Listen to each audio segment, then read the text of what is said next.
যাক, আজকে চলে এসেছি পিকনিক গার্ডেনে, ঠিক আছে, কারণ পিকনিক গার্ডেনে একটা কাজ ছিল, বাট আমার না, সেটা ছিল ওনারই কাজ ছিল। উনি এখানে মুখ দেখে বসে আছে। দেখি কী করছো? ওই তো দেখা যাচ্ছে, চুল দেখা যাচ্ছে।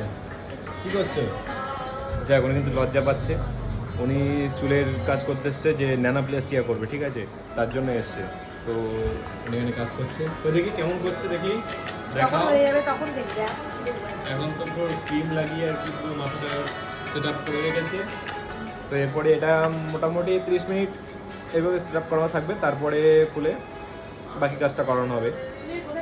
যাই হোক, যাই হোক, তো এটা কিন্তু কি হতো, তো লজ্জা পাচ্ছ কেন?